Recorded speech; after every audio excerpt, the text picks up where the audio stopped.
सुमित्रा अपनी बहू पायल के साथ रामनगर में रहती थी। कहने को तो वो सास बहू थी, लेकिन उनके बीच में बिल्कुल माँ बेटी जैसा प्यार था। ऐसे ही फिर एक दिन जब पायल घर का काम खत्म करके हॉल में बैठकर टीवी देख रही होती है, तो सुमित्रा जी उसके लिए कॉफी और खुद के लिए चाय बनाकर ले आती है और कहती है, पायल बेटा कॉफी पी लो, तुम्हें कॉफी बहुत पसंद है ना। तो पायल कहती है कि माँ जी आपने क्यों तकलीफ की, मैं चाय और कॉफी बना लेती। तो इस पर सुमित्रा जी कहती है, क्यों, मैं क्यों नहीं बना सकती। माना कि तुम इस घर की बहू हो, लेकिन इस घर में काम करने का हक तो मेरा भी है। तो पायल कहती है कि माँ जी आप मेरी माँ जैसी हैं और मैं अपनी माँ से काम कैसे करा सकती हूँ। तो सासू माँ भी कहती है, क्यों, माँ काम नहीं करती।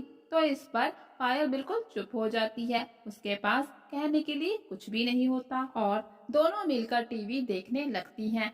ऐसे ही समय बीत जाता है और फिर जब एक दिन सभी परिवार वाले एक साथ बैठे होते हैं, तो इतने में डोरबेल बजती है। तो पायल दरवाजा खोलने जाती है और देखती है कि उसकी ननद आई है, लेकिन वो कुछ उदास है।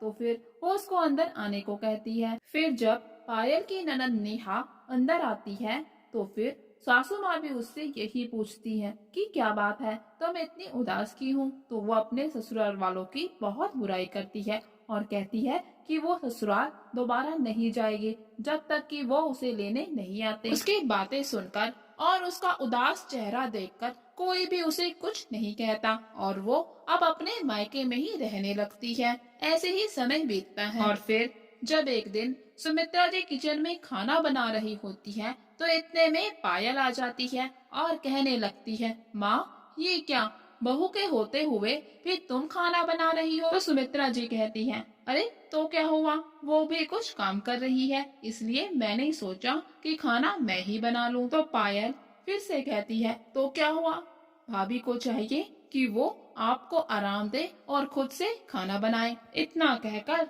पायल वहाँ से चली जाती है और हर छोटी छोटी बात पे अपनी माँ को टोकती रहती है कि उन्होंने भाभी को कुछ ज्यादा ही सिर पे चढ़ा के रखा है। और फिर पायल अपने कमरे में आ जाती है और मन ही मन बहुत खुश होती है कि उसने अपने भाभी के खिलाफ माँ को भड़का दिया है।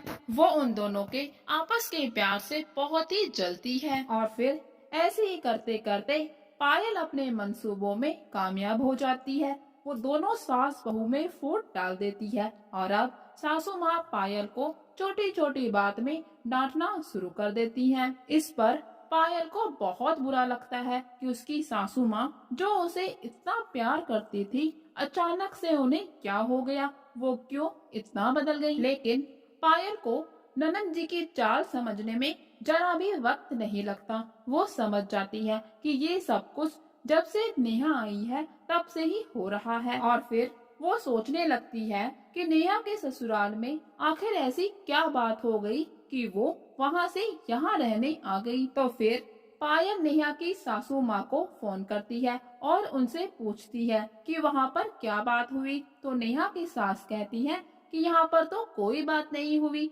नेहा ने सिर्फ इतना ही कहा था कि उसे अपने मायके जाना है और कुछ दिन वहाँ रहकर वो वापस आ जाएगी। तो फिर पायल सारी बातें उन्हें बता देती है। इस पर नेहा की सास बहुत ही हैरान होती है कि उसने इतना झूठ क्यों बोला और ये भी कहती है कि वो कल ही आकर नेहा को वहाँ से ले जाएंगी।